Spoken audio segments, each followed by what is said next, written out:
pense que ce qui est important, c'est vraiment de faire les choses avec conviction, avec des valeurs et s'investir à fond dedans. Toi, t'as la possibilité et la capacité de créer ce que tu as envie et surtout de recevoir ce que toi tu vas donner. Bienvenue dans Éclosion, le podcast qui explore l'éclosion de projets de vie. Plongez avec nous dans des parcours professionnels inspirants, des histoires de carrière, des récits de réussite mais aussi d'échecs. Chaque épisode vous transporte au cœur de l'épanouissement personnel et professionnel pour vous inspirer, vous émerveiller et vous motiver. Préparez-vous à découvrir des histoires qui vous feront croire en la puissance de la transformation et de la croissance. Bienvenue dans le monde d'Éclosion. Bonjour tout le monde et bienvenue dans Éclosion. Aujourd'hui notre invité c'est Thierry Chardy, il est directeur des partenariats du Terrega Open Po Pyrénées et il va nous expliquer le fonctionnement de ce tournoi de tennis. Il va nous dire ce que c'est un Challenger 125. Il va revenir sur la création de ce plateau avec son frère Jérémy Chardy. Et on va parler essentiellement de tennis. Mais juste avant, je voulais vous remercier. Vous êtes de plus en plus nombreux à écouter Éclosion. Merci mille fois. Et surtout, n'hésitez pas à nous laisser des commentaires et à vous abonner à notre podcast. Bonjour Thierry, ça va ? Salut David, ouais, ça va très bien, merci à toi. Bienvenue dans Éclosion. Alors, ce qu'il faut dire à nos éditeurs, c'est que t'es pas que le directeur des partenariats de l'Open Terrega. T'es aussi le créateur, le cofondateur d'une plateforme web qui s'appelle Ma Ville Mon Shopping. On va pas trop parler de ça aujourd'hui, c'est une solution de digitalisation du commerce local. Et ton site web, lui, permet aux villes de mettre en relation les citoyens et commerçants de proximité. En d'autres termes, en fait, tu proposes une plateforme web pour les commerçants, pour qu'ils mettent en ligne leur catalogue de produits et que ce soit plus facilement accessible aux habitants de la ville en question, c'est ça ? Ouais, c'est pratiquement ça. C'est pratiquement ça, si tu veux. L'idée, c'est de se dire qu'aujourd'hui, la société vit une transformation digitale et en fait, l'idée, c'était de dire comment on va pouvoir aider les indépendants à passer à une activité e-commerce. Et donc, c'est vrai qu'au début, on l'a fait beaucoup en partenariat avec des villes, des collectivités pour faire quelque chose de très local. Aujourd'hui, on a vraiment un niveau qui est beaucoup plus national et on accompagne à peu près 20 000 indépendants en France et on leur donne tous les outils, effectivement, pour se digitaliser. Ouais. Et notamment une marketplace sur laquelle on peut acheter des produits issus exclusivement du produit du commerce indépendant. Voilà, et je sais que ça donne envie à nos auditeurs d'en savoir un petit peu plus, mais là aujourd'hui on va parler essentiellement de l'Open Terrega, mais je te promets tu peux revenir quand tu peux pour parler de ton site web, de Ma Ville Mon Shopping. Du coup, est-ce que tu peux te présenter rapidement et dans les grandes lignes, tu vois, pour nos auditeurs ? Très bien, du coup je suis Thierry Chardy, du coup j'ai 43 ans, je suis marié, j'ai 2 enfants et une grande belle-fille. Du coup effectivement je suis donc directeur général de Ma Ville Mon Shopping dont on vient de parler et à côté de ça je suis aussi co-organisateur du Terrega Open Po Pyrénées avec notamment mon frère mais beaucoup d'autres mondes. Je pense qu'on aura l'occasion d'en parler parce que c'est une aventure familiale et amicale qui met le tennis dans notre belle région du Béarn. Yes, et justement avant de commencer j'ai une question. C'est quoi ton niveau au tennis ? Alors tout à l'heure tu me disais que c'était pas top, mais bon moi du coup pas du tout. Hein. J'ai absolument pas de niveau, j'ai jamais joué au tennis. Hein. Non, moi je suis pas un grand tennisman. Bon, j'ai joué, mais moi j'ai plutôt fait du foot dans ma vie. Et après j'ai toujours baigné dans le tennis avec mon frère, ma mère aussi qui est présidente d'un petit club, du club de Bois-Bezin depuis je sais pas peut-être 20 ans. Ouais. Donc c'est un milieu que je côtoie et je sais jouer, mais je suis pas un grand joueur. Tes enfants, ils jouent Alors mes enfants, ma fille a essayé, mais ça lui a pas du tout plu. Et mon fils, joue. Et là, il commence à jouer à bon niveau. À bon niveau, pas encore, mais en tout cas, il y prend plaisir et il commence à bien s'entraîner. Ouais. Il suit les traces du tonton, quoi. Écoute, pour l'instant, on peut pas dire ça, c'est un peu trop jeune, mais en tout cas, il aime ça et c'est, je pense, le principal, quoi. Ouais. Bon, j'ai quand même préparé quelques questions pour toi autour du tennis. C'est quoi tes premiers rêves de tennis quand tu penses au tennis, les pros, qui te viennent à l'esprit en premier ? Ah, les pros qui me viennent à l'esprit en premier, pour moi, ça va être Pete Sampras, ça va être cette génération-là. Mais mon premier vrai souvenir de tennis, je pense qu'on était parti avec mes parents, mon frère, à la Coupe Davis à Cannes. Et du coup, il y avait Stefan Edberg qui jouait. C'était assez sympa, ouais. Ça, c'était mon premier vrai gros souvenir. Ok. Moi, c'est Yannick Noah, tu vois. Donc... mon premier gros souvenir. Mais je suis pas sûr que ce soit vraiment le tennis. Je pensais plus tout ce qu'il y avait autour. Super. Et tu vois, on dit souvent que le tennis, c'est un des sports les plus durs. Et notamment, mentalement, c'est vrai. C'est un sport qui est très difficile. Ah ouais, franchement, le tennis, tu vois, moi quand je te dis que j'ai joué plus au foot qu'au tennis, parce que mentalement, je pense que le tennis, c'est vraiment un sport qui est compliqué, qui est dur, parce que déjà, t'es tout seul. C'est un sport où tu rates tout le temps, et c'est pas facile de rater et de se remettre en question point après point. Donc ça, c'est dur, et puis c'est aussi un des rares sports où, mine de rien, tu perds pratiquement toutes les semaines, quoi. Parce qu'un vainqueur de tournoi, il y en a forcément qu'un, quoi. C'est clair. Donc, c'est assez dur pour...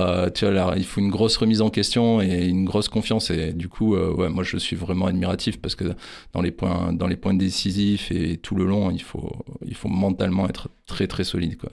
Ouais, j'imagine. Et je peux que imaginer, d'ailleurs. Du coup, moi, j'ai joué plutôt au football aussi, pareil. Pas une question de mental, je pense que c'est juste une question de capacité. Ouais, c'est sûr aussi. Tu vois. Et ton top 3 des meilleurs joueurs français, tu vois, de tous les temps, jusqu'à aujourd'hui, tu dirais quoi? Tu mettrais ton frère dedans, comme ça? Bah ouais, pour moi forcément je mettrais mon frère parce que c'est lui qui m'a fait vivre le tennis, qui m'a fait découvrir le tennis et j'ai toujours adoré son jeu en fait. J'ai toujours aimé ce qu'il était sur un court, aimé sa manière de jouer, son agressivité. Moi j'aime bien les joueurs qui essaient de créer, donc ouais, j'ai toujours beaucoup aimé son jeu. Et puis cette capacité qu'il avait justement à toujours essayer d'imposer son jeu, ça j'ai toujours aimé. Ouais. Et après, qui c'est que je mettrais Joe Wilfried Tsonga quand même, qui c'est quand même incroyable. Et en plus, c'est quelqu'un de sympa les fois où j'ai pu le croiser. Donc voilà, il est venu à l'Open Terrega. Ouais, il est venu à l'Open Terrega. C'est quelqu'un, c'est quelqu'un de vraiment agréable, de vraiment sympa et qui a fait une très grosse carrière. Donc je le mettrais automatiquement. Et après, en autre joueur, c'est vrai que tout à l'heure, tu me disais ton premier souvenir, c'était Yannick Noah. Donc, c'est vrai qu'il y a Yannick Noah. Mais moi, j'ai toujours eu un faible pour Henri Lecomte, plutôt. J'ai toujours bien aimé ce côté d'Henri Lecomte qui m'a fait toujours marrer. Après, je mettrais dans le top 3. Là, je t'en ai déjà cité 3. Mais je pourrais en citer plein d'autres. On fait un top 10. On prend pas le temps. Top 3, c'est déjà bien. On a des beaux noms. Et justement, c'est quoi ton regard par rapport à la nouvelle génération de joueurs français? Tu vois, alors, moi, je suis pas hyper légitime pour avoir un vrai regard par rapport à la... Je peux te donner mon avis. Ton avis, voilà. Mon avis comme ça, je trouve qu'aujourd'hui, le tennis est devenu de plus en plus dur. Parce qu'en fait, on se rend pas compte. Tu vois, c'est vrai qu'on a tendance à critiquer le tennis français en disant oui, il gagne pas de grands chelems. Mais en fait, gagner des grands chelems, c'est pas facile. Il y a quelques joueurs qui ont gagné tous les grands chelems. Donc en fait, je pense qu'on a quand même un très bon niveau au tennis français. Tu vois, on sort quand même pas mal de gens, pas mal de monde, et après être dans le top du top, c'est hyper dur. Mais moi, quand je les côtoie et quand je vois ce qu'ils font, vraiment, je trouve que le tennis français est quand même très bien. Quand je prends Hugo, qu'entraîne mon frère, c'est un gars c'est un super gars, qui est vraiment bien, qui a une très bonne mentalité, et ça, je trouve que c'est une des clés aussi du tennis français, en tout cas tout ce que j'ai pu côtoyer, c'est une bonne mentalité. Et, ça a toujours été un peu le cas du tennis français, cette mentalité un peu fraternité entre les joueurs. D'ailleurs, ton frère, il est joueur et entraîneur de Hugo. Il y a quand même un truc, quoi, tu vois. Bah, mon frère, c'est vrai que il a été joueur. Bah, là, il s'est blessé. Du coup, il a dû mettre fin à sa carrière et il a de suite basculé avec Hugo sur une nouvelle carrière d'entraîneur. Il a été en même temps entraîneur et joueur. Et il a été entraîneur et joueur. Ouais. Il a été sur entraîneur et joueur sur une petite période. Bah, ce qui est pas facile, qui est sûrement pas facile, mais qui, je pense qui pouvait le faire parce que d'une il avait l'expérience quand même et donc aujourd'hui c'est important d'avoir un recul et une expérience et après c'est les qualités je dirais humaines qui font que ça fitait bien avec Hugo et je pense qu'il s'entendait très bien et que lui il avait au final pas mal de choses à apporter donc c'est sûr que c'est pas très simple d'être joueur et entraîneur, surtout qu'il était directeur de tournoi aussi, donc c'était triple casquette. Il avait plusieurs casquettes dans le tennis. Bah écoute, non, enfin voilà, pour lui, je pense que ça se passe bien et que c'est avant tout, une bonne vision du tennis, une bonne vision de ce qu'il veut faire, et puis une bonne appréhension humaine aussi. Et ça, c'est important parce que comme tu l'as dit, le mental dans le tennis, ça fait beaucoup, et donc il faut pouvoir être en confiance et apporter de la confiance à ses joueurs, quoi. Ouais, et justement ça me donne une bonne transition quand tu dis directeur de tournoi, c'est pas n'importe lesquels, c'est l'Open Terrega Pau-Pyrénées. Je le mets dans cet ordre-là parce que ça fait un petit acronyme, ça fait top, ça, Terrega Open Pau-Pyrénées. Tout à fait, top. Le top, ouais. Le top, c'est le top du top. Ça, je vais le couper. C'est con. Non, je déconne. Du coup, c'est quoi le top, le Terrega Open Pau-Pyrénées? Bah, le Terrega Open Pau-Pyrénées, c'est un ATP Challenger 125. Donc, les Challengers, c'est des tournois qui sont... donc, tu as les tournois ATP. C'est un tournoi ATP, les Challengers. Mais tu as les 250, les 500, les 1000, les Grands Chelems. Et juste en dessous, en fait, du 250, tu as les Challengers. Donc, les Challengers, depuis l'an dernier, il y a une nouvelle catégorie qui est les 175. Et puis, les 125, donc notre Challenger, qui est un des gros challengers. Et si tu veux, en gros, tu accueilles des joueurs qui sont entre la 50e place et la 200e place mondiale, quoi. Ah oui. Et ça concerne, tu vas retrouver principalement deux grands types de joueurs. Tu vas avoir des jeunes qui, parce que c'est pratiquement un passage obligé, tu vois, si on compare avec le football, c'est un peu la Ligue 2, on va dire. Ah ouais, d'accord, ok. Enfin, et encore une belle Ligue 2, hein. Une belle Ligue 2, ouais. c'est une Ligue 2 avec des bons clubs de Ligue 1, quoi. Ouais, voilà. Et donc, tu vas avoir des jeunes qui sont vraiment dans une phase montante, si tu veux, et qui sont là pour passer des niveaux. Et puis, tu vas avoir aussi un panel de joueurs qui ont besoin de se relancer, de regagner de la confiance, et qui viennent aussi sur ces tournois pour engranger de la confiance. C'est un tour, le Challenger, qui est très dur parce qu'en fait tous les matchs sont disputés et oui. Ouais, c'est vraiment pas un tour qui est facile, en fait. Le Challenger, tu peux te dire que c'est le deuxième niveau des tournois de tennis, mais c'est un deuxième niveau quand même qui est très dense et très dur. Et tu regarderas d'ailleurs, si tu prends le palmarès du Terrega Open Pau-Pyrénées, c'est ce que j'allais te demander. T'as beaucoup de jeunes joueurs qui sont passés et qui font aujourd'hui des carrières très fortes, quoi. Ouais. Des noms, par exemple, pour visualiser, tu vois.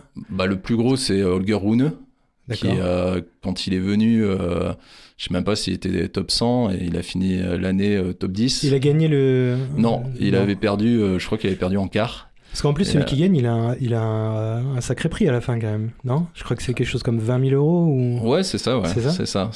Ah ouais, c'est des tournois, donc les dotations, si tu veux, donc ça, c'est géré par l'ATP, hein, en fait. T'as un prize money qui est donné, qui est public, hein, et donc t'as de l'argent à chaque tour, parce que les joueurs, ça reste une entreprise individuelle, un joueur, hein, en fait. À ce niveau-là, à tous les niveaux, si tu veux, c'est vraiment comme si t'avais ton entreprise, donc tu vas payer ton entraîneur, tu vas payer ton staff, tu vas payer ton kiné, tu vas tout... Ah ouais, d'accord. Tu vas tout payer. Il faut quand même que tu gagnes un peu d'argent, quoi. Ouais. Ou alors que tu en aies déjà un peu de base. Oui, mais bon, le but c'est quand même d'en gagner. Le but c'est quand même d'en gagner et de prendre du plaisir. Donc non, c'est des gros tournois, tu vois. T'avais Alexander Bublik, par exemple, qui était venu, qui a gagné le tournoi, c'est pareil, il était absolument pas connu, et aujourd'hui, il fait une grosse carrière aussi. Donc ouais, je pense que, tu vois, notre partenaire titre qui est Terrega, ils nous disent souvent, ouais, c'est un détecteur de talent, le Terrega Open, mais c'est vrai, parce que t'as beaucoup de jeunes qui passent et qui, derrière, font des carrières assez importantes. Donc c'est vrai que côté grand public, des fois, t'as l'impression qu'il y a des noms qui sont pas très connus, mais en fait, c'est là où tu vas voir tous les prochains, en fait. J'ai vu ma tête, genre, voilà. Je sais pas de qui tu parles. Ces gens-là, je ne les connais pas. Moi, je connais Djokovic. C'est tout. Non, je plaisante. Jérémy Chardy, pardon. Excuse-moi, je connais Jérémy Chardy.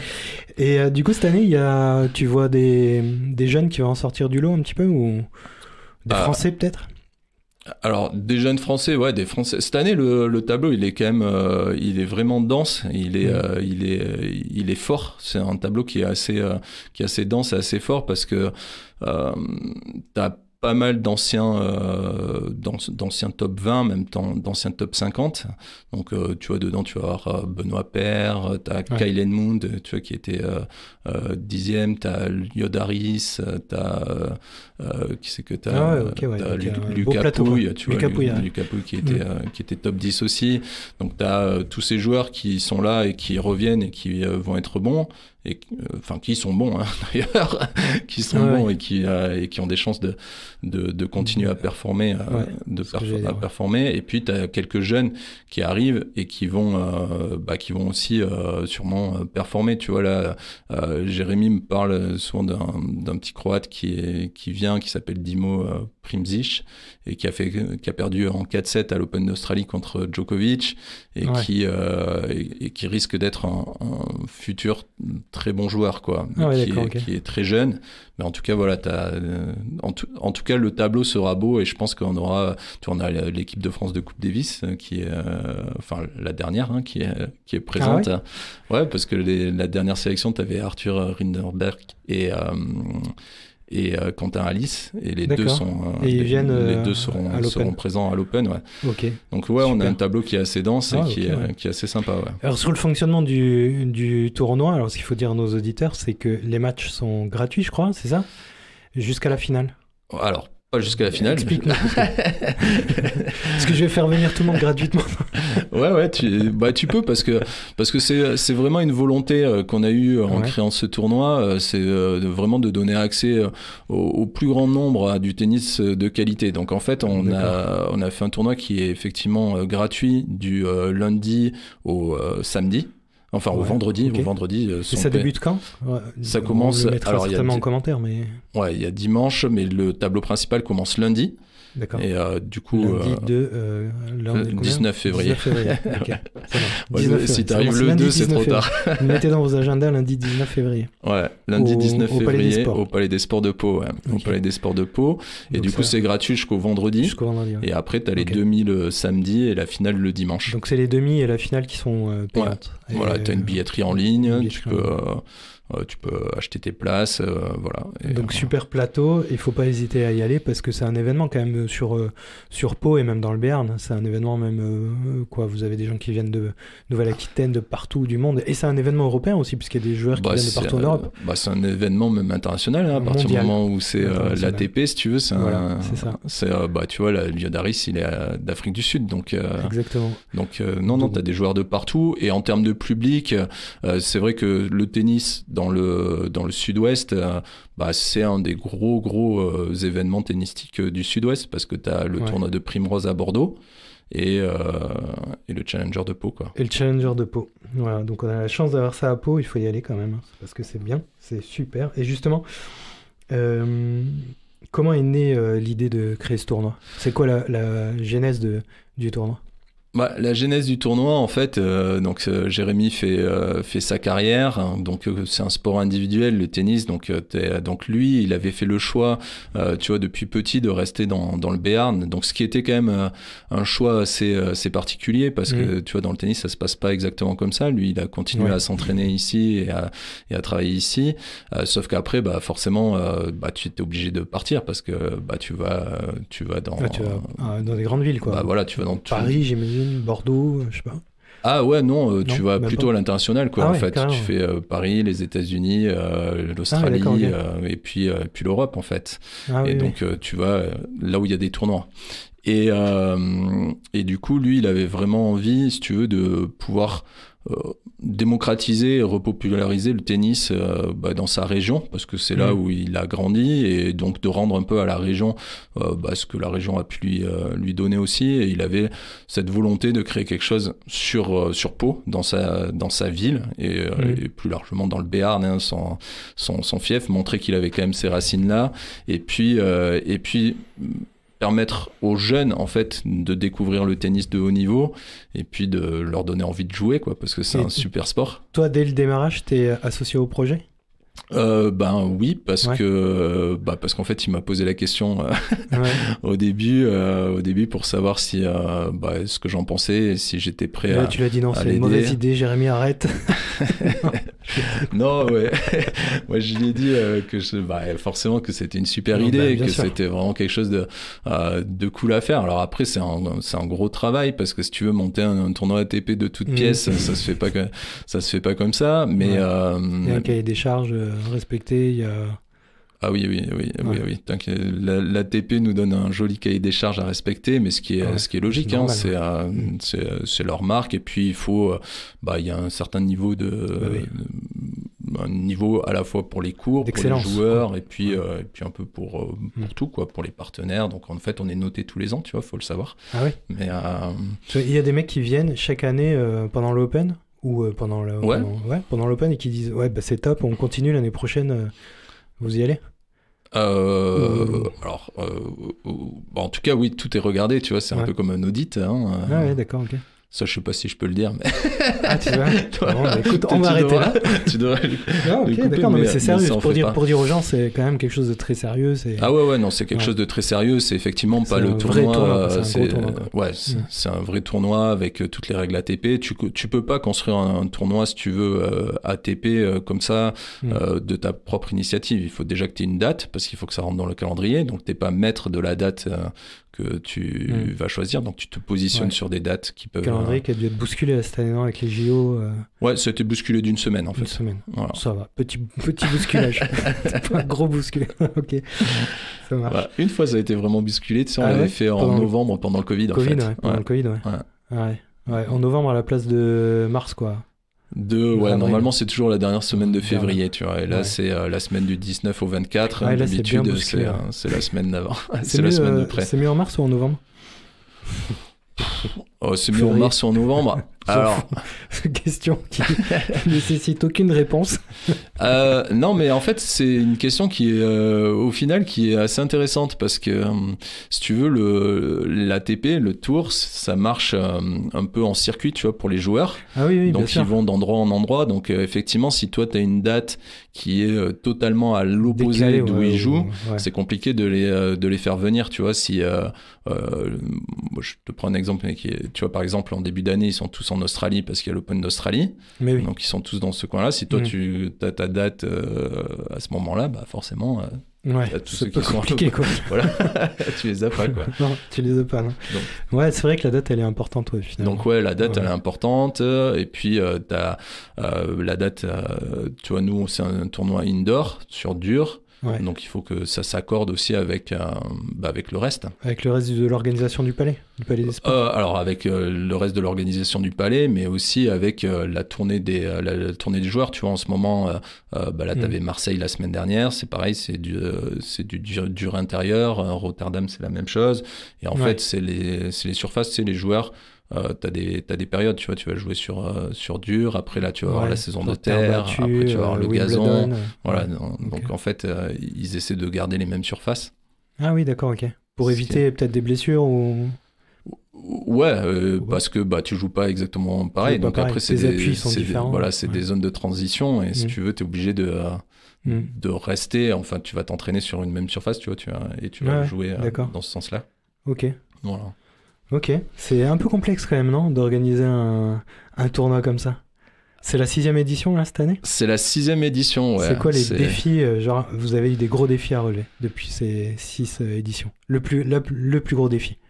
Le plus gros défi à relever en termes d'organisation, non, je pense que le plus gros défi à relever, vraiment, c'est au-delà de l'organisation, c'est plutôt de faire prendre le tennis dans une région comme le Béarn, en fait. Ouais, où le rugby est le pilier du sport local. Ouais, c'est ça. T'as le rugby qui est le pilier du sport, et puis on a la chance d'avoir une ville, tu vois, où on est bon en sport, hein, parce que on a un peu tous les sports. C'est vrai qu'on est plutôt bon en sport. Ouais. T'as le rugby, le foot, le hand, le basket.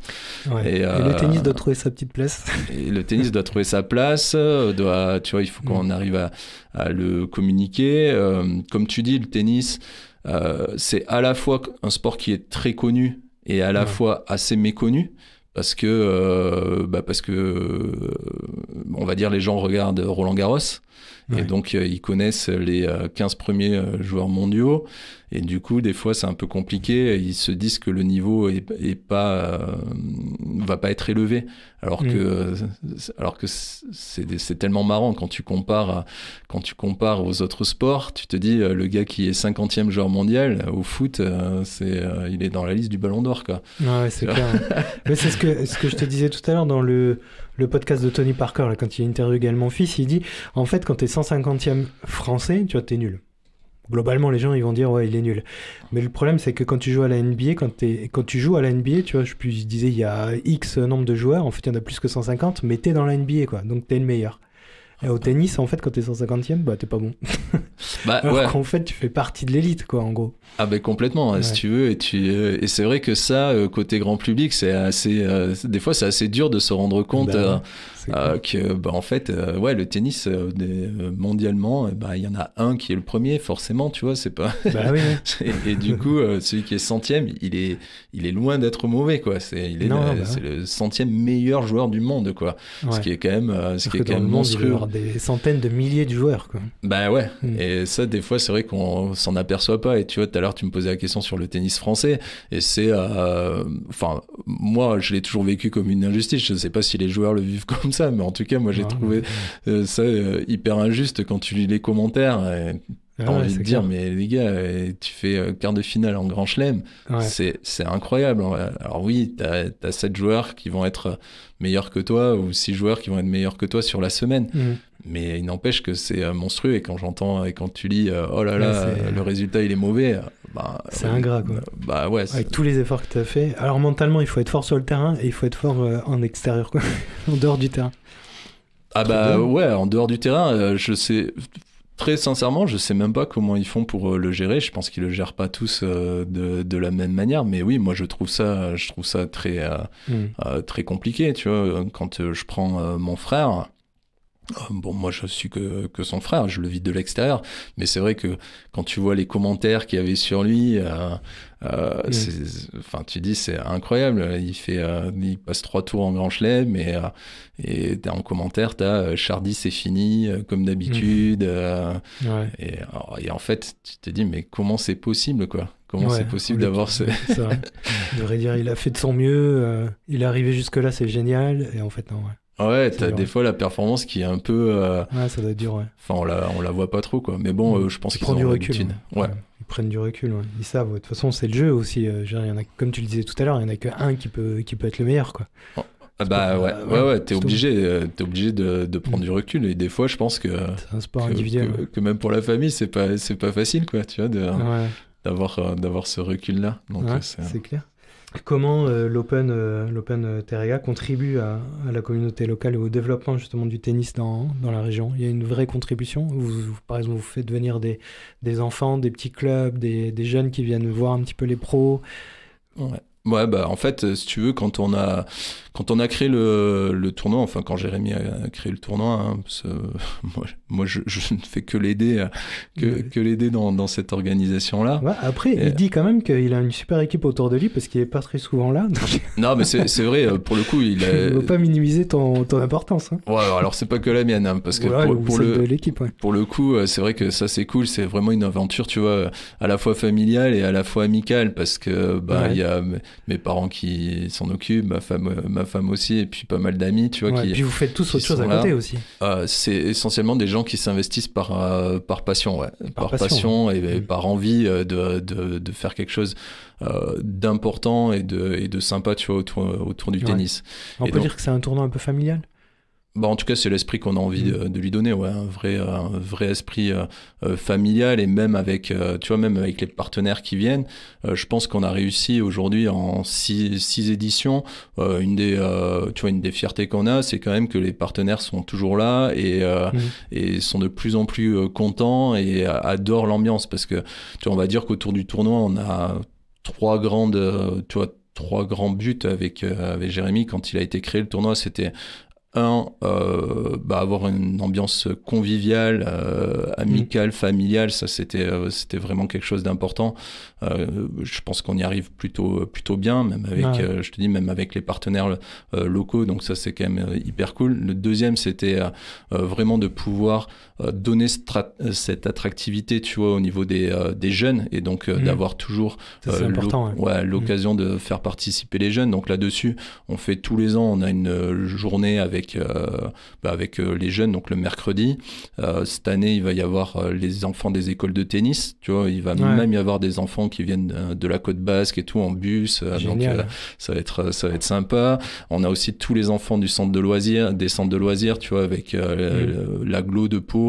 Justement, on va les faire venir. Donc cette année, tu vois, on attend un peu plus de 600 enfants sur la journée du mercredi. Pour eux, on fait des animations pour leur faire découvrir le sport, le tennis, etc. Donc ça, c'est important. On fait aussi en amont avec le Crédit Agricole, on fait le défi jeune. Donc ça, c'est un petit tournoi qu'on fait pour les enfants qui ont 10 ans, enfin 9-10 ans. Et donc ils se rencontrent sur donc t'as le Béarn, la Côte Basque, les Hautes-Pyrénées et le Gers. Donc t'as des tournois qui sont organisés, tu vois, avant l'Open. Avant l'Open. Donc t'as des phases qualificatives, et la finale, tu vois, se déroule le dimanche sur le central. Avant le match des pros. Donc ça, c'est vraiment un truc dont on est content, parce que ça faisait vraiment partie, tu vois, de ce qu'on avait envie de faire. Et je pense que c'est quelque chose qui commence à être fait là, d'être aussi avec vous, avec nos étudiants. Avec vos étudiants. Ça ouvre aussi un public, tu vois, un peu plus âgé que les jeunes, mais qui reste mais il reste jeune quand même. Il reste jeune, plus jeune que nous en tout cas. Voilà, plus jeune que nous. Et du coup, si tu veux, ça, c'est vraiment sympa de pouvoir avoir tous ces jeunes-là. Donc, carrément, c'est clair. Donc, c'est super. Ouais. Donc et puis c'est important aussi pour engager les nouvelles générations sur un sport qui porte des valeurs familiales, de dépassement de soi, c'est bien, c'est top. Super. C'est top, c'est pas un jeu de mots. Non, ça c'est important. Et puis le troisième point qu'on voulait faire également dans ce tournoi, c'était vraiment aussi avoir un tournoi sur lequel on va rassembler un peu la vie économique du territoire. Ça nous semblait important, tu vois, aussi de valoriser cette vie économique. Et donc on fait tous les ans des événements aussi autour de l'entreprise, de l'entrepreneuriat, de l'environnement. Enfin, on fait différentes thématiques qui sont abordées, mais qui sont assez importantes parce que ça fait partie du territoire, la vie économique, et on a bien envie de la valoriser également, quoi. Et donc on veut faire de ce tournoi, c'est un peu les 3 axes qu'on poursuit, quoi. Avec un partenariat fort avec Terrega aussi, qui est un acteur des territoires dans le sud-ouest.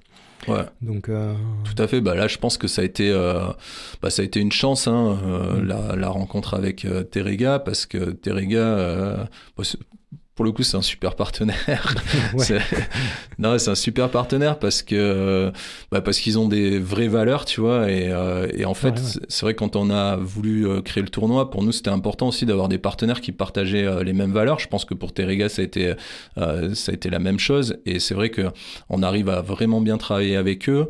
On a une super entente et on partage surtout vraiment les mêmes valeurs. Et c'est vrai que d'avoir ce partenaire titre qui est Terega, pour nous c'est un vrai avantage et c'est un vrai plus parce qu'on peut travailler vraiment dans la sérénité et construire quelque chose, je pense, de durable et à la fois de bénéfique, tu vois, pour tout le territoire. Donc on en est super content. Ouais, c'est clair. Justement, je vais te demander quels sont les impacts, tu vois, ou même l'impact qu'a eu ce tournoi, mais pas sur l'économie, mais sur ta vie à toi, sur ton parcours à toi, parce que quand même c'est un gros morceau de ton parcours professionnel du coup, depuis 6 ans. Ouais, tout à fait. Alors, moi, l'impact que ça a eu sur mon parcours, je pense que je sais pas trop comment te répondre parce que comme tu le sais, moi j'ai mon entreprise à côté qui est quand même l'élément principal de mon parcours.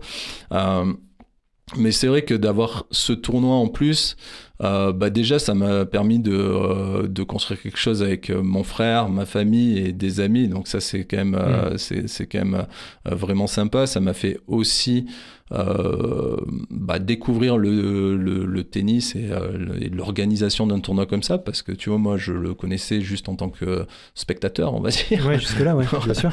Donc du coup ça c'est quand même assez impactant et après ça m'a surtout permis d'avoir des super rencontres en fait, parce que ce soit Jérémy ou même moi, tu vois, on n'est plus trop dans le Béarn et c'est vrai alors moi j'y habite encore, mais je travaille plus dans le Béarn et aujourd'hui je suis plus sur Bordeaux ou sur Paris, et du coup ça m'a permis vraiment d'avoir des super rencontres. On parlait de Terega, mais on a eu des belles rencontres, tu vois, au Crédit Agricole, même avec la ville de Pau. On a des rencontres avec les autres clubs sportifs palois, parce que ça aussi c'était, je l'ai pas dit tout à l'heure, mais c'est un truc dont on est assez content. C'était nous on est clairement concurrent de personne, tu vois, c'est une semaine. C'est complémentaire. Hein. Et du coup, c'était vraiment l'idée de dire comment on va pouvoir faire quelque chose sur le sport à Pau. Et donc ça, c'est cool. Et donc, les influences que ça a sur mon parcours, c'est des influences forcément ultra positives parce que ça t'ouvre à beaucoup de choses, tu vois. La partie événementielle, moi je la connaissais pas forcément énormément. Dans la partie commerciale, je la connais un petit peu, mais la partie événementielle, je la connaissais moins. Et c'est vrai que c'est que ça t'ouvre beaucoup de nouvelles qualités. T'apprends beaucoup de choses en fait sur toi et sur le reste en fait. Super. Et pour terminer, j'ai l'habitude de demander à chaque personne qui vient dans le podcast un petit conseil, tu vois, que tu as eu toi, par exemple, tout au long de ta carrière, quelqu'un qui t'a donné un conseil et que tu as suivi le reste de ta carrière, ou un conseil que tu peux donner à nos auditeurs, ce serait quoi ? Et des conseils, je pense que c'est toujours dur à donner les conseils, mais en tout cas, tu vois, je vais te dire ce que j'ai dit à mes équipes la dernière fois. Je disais, en fait, on voit pas le monde tel qu'il est, on voit le monde tel que nous sommes. Et du coup, ce que je pense que mon conseil, c'est vraiment de dire, en fait, dans la vie, vous allez recevoir ce que vous allez donner. Donc, si vous prenez les choses de manière positive, il y a des chances que vous receviez du positif. Et du coup, je pense que ce qui est important, c'est vraiment de faire les choses avec conviction, avec des valeurs et s'investir à fond dedans. Et en fait, on va avoir le retour de l'implication qu'on va y mettre. Et je pense que voilà, mon conseil, en tout cas pour 2024, c'est de pas chercher des excuses exogènes, tu vois, mais c'est vraiment de se dire que toi, t'as la possibilité et la capacité de créer ce que tu as envie et surtout de recevoir ce que toi tu vas donner. Et ça, je pense que c'est quelque chose d'important parce qu'on a souvent l'impression qu'on va recevoir avant de donner, mais non, il vaut mieux s'investir, donner et après tu reçois par la suite, quoi. Merci Thierry. De rien. De rien, merci à toi.